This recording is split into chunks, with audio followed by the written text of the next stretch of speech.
emikutu egy'enjawulo. Mwebale nnyo kubeera mu kifo kino nammwe olwaleero. Mwebale nnyo kusupportinga Reggie. Nnyo kusupportinga nga ku konsati zaffe bambi kyakabiri.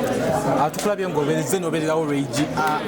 Reggie mwasinkana mutatuwe ku brief background gwe nkolagana ne Reggie bwe yajja. By the way, tewali nyonyonyonyonyo kyamaanyi nti oba story empanvu. Reggie is one of the artists I love most. Nefani wenyu ayimba bulungi. The fact that mulaba nammwe kyakoze guy okuba nti no ya breaking us through okitegeera si kyangu okubayo mu region no breaking us through, and he's such a big dreamer, he's hard working, he's very talented. Ateeka musange wa nesimu n'omusange wati n'omusange ku concerts e Kampala. So omuntu ng'oyo yeetaaga support yaffe abayimbirwa wano naffe okitegeera. Eno concert ye nze ngirabanga concert nakiyisa revolution egenda breakinga kwega boundaries ezo eza regions and all of that. So nze mbadde nina okumubeerera mu maanyi kuba naye bambi he's a good guy for me nange abadde nga nsupportinga wasobodde despite the fact that tabeera wano okyabeera mbalala. So namusanga mbalala actually si wano bwatwesanga ku bivulubivulu ebyenjalo byemanyi tubeerayo ku extra concerts. Reggie twesanga almost ku show embalala. So we connected like that. Why do you think Reggie's concert is being quoted somehow political or regional? Simani, I don't know why people, and that should stop. Simani, I don't know what the logic behind that is. Being to be a region, no Simani Vici. We need to come as one, as artists. We need to unite. Every region, every tribes, every Simani Vici. Kuba abantu bangi bali wano mu Uganda si baganda. There's no need of us segregating each other because of tribes and words, money, west, east, I wish people could embrace music as a whole, as one language, regardless of where someone comes from, regardless of how you are, no music,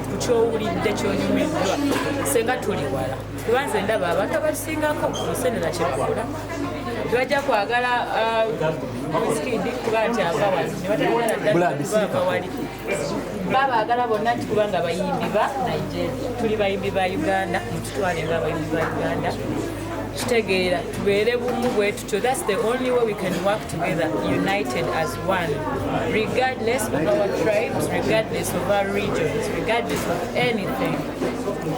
Lydia, obadde wakamala okukola concert. Why do you think ba promoters bavayo mu kaseera nga kana akakazigizigi ng'oluusi n'ennaku ziweddeyo ne bavayo ne beekyanga abamu ku bo ne baleetera ne ba sponsors okujjayo llo? Banange kabamwireze kanziremu ku byange ddiremu ku kyange banange nakabikoncert yange naye osooke tekambigere ebye saagala biramu lwange because I don't know ekiri mu campus amusikimanye tesaagala mpemizo basinnabakola research okitegeera sinnabakumanya kituufu ki ekyaliwo between and the artist. Nze neekaza kimu Katonda yamba promote omulungi yasinze tetwafunako omuzibu ebyaddala negamba nti ddala kujja mukola concert I can't look any further okitegeera nti I think mwina kukolagana nga team ne mubeera open with each other, transparency. Kyebayita transparency nga buli kimu mukikola temwekweka nti lemutene twaddeyo obukadde 5 n'ogamba 2. I don't know what reasons it is. Nkuwa example me ekyanyamba ne promoter wange we were all transparent, we were working as team. Team ye eyasinke ne team ya LJ Music bali mu everything on ground fenna okitegeera buli kimu kosi buli kimu fenna, and the mutual respect between the artist and the promoter kintu kikulu nnyo. And also I think n'empisa kintu kikulu because ojja kwesanga nti nze ndabye nnyo nsagaza abayimbi abasinga bajja mweta press conference eno atukengegenaku okitegeera ebintu bwe bityo n'obutagira ddala oluusi n'obutagira ddala bakwite ku rehearsal osimisize mu mwezi gumu okozeyo bbiri.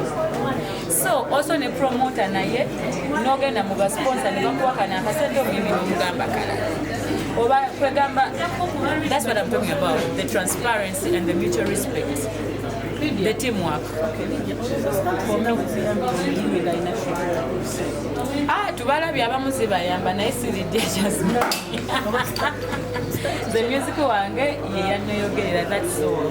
Terishidala anyway, that's sobola stance. I'm not that kind of artist. Waliwo abazikola ne zibakolera era nga they choose it, so buli omu alina wakolamu ebintu which is still okay.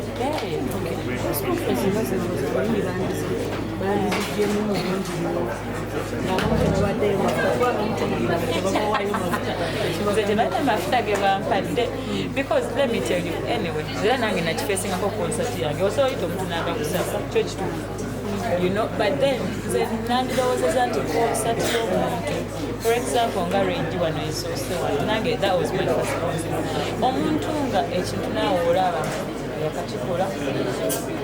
twandize bumu ne tukola bumu ng'abayimbi leero nkyajja weri ojja teka oneetaage okitegeera so si buli kimu kirina kuba baneekyaka sente abayimbi tulina okwesapooti si buli kimu kyaka olina omugenda agamba amafuta kati ogera bakuzimuzimuzimu kabyogeranga naawe especially kabyogera me have actually worked for almost every artist on their concerts muyimbiddeku ntino nebino ebyebyalo nti omuntu alimbalala n'omuyimbirako nogakamusurprise ngende muyambe okitegeera naye abasinga bannanga obulamu tebuva ku ssente tuyiga okukolagana wamu leero nobwategeka enkyalo jabatno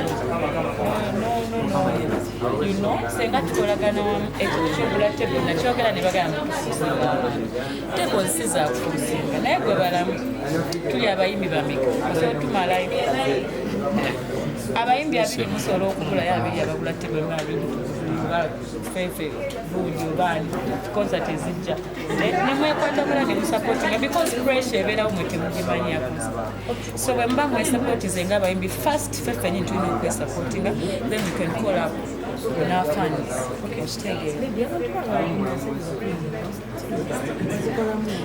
ebyo tetugendayo bannange ebya sente ebya laavu musoke mubireke byonna byonna ebyo mubireke ebyo bya personal private wabula mwebale kumpagira abantu bampagira I don't know if I took ngenda nebaza buli bafuna chance Ugandans who all came out on 1st of March Africana Mandagalavu and I don't take it for granted come abana mawule you outdid yourselves bangamba bali bakudola babana mawule in one place ngabanji nga bwe bali ku Africana for my presence so I'm really sente za federation za sako bannange sijja kwogera bingi ku kintu ekyo kiri sensitive because we have a PR as a federation bali PR ajogerera please get time wenda leave alone the byemuwulira mu nkubo kindly get time and look for the PR of the federation ababuulire mu kimu abalage because we have them gye bali okay ekisemba okuva mu abantu balina gye bakompera I've seen any comparison. The 9 minutes at what I got. But aren't you like tired of that question, really? Guys? No, sorry. Even right now, out of respect, I don't answer that question out of respect.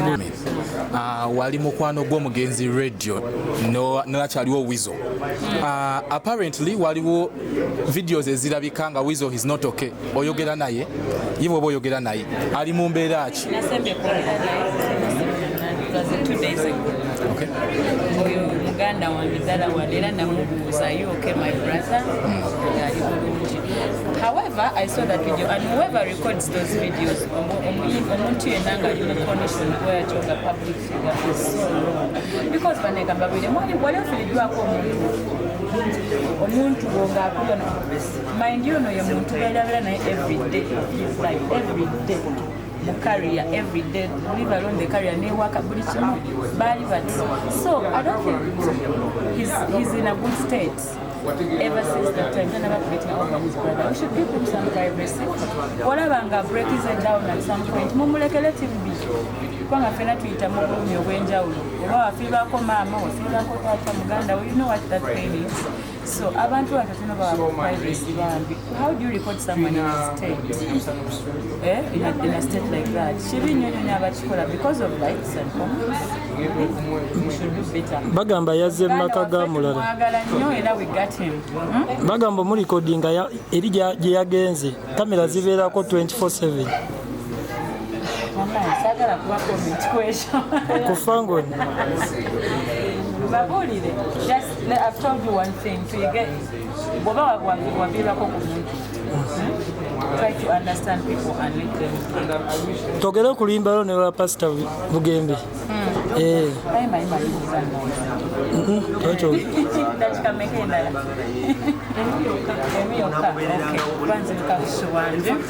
Oluyimba ne Pastor Bugembe. Abali baba nabo babiyita.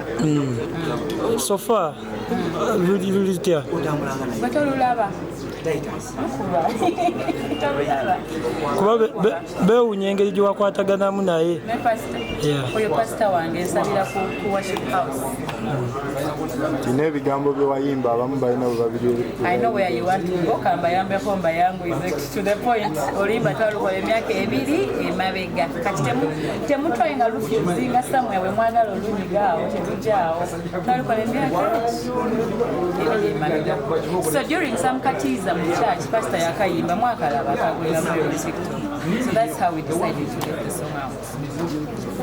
But tuna nyimba by the way. Na nyimba ndo zazenera bila ne mu studio. So that's how we do it.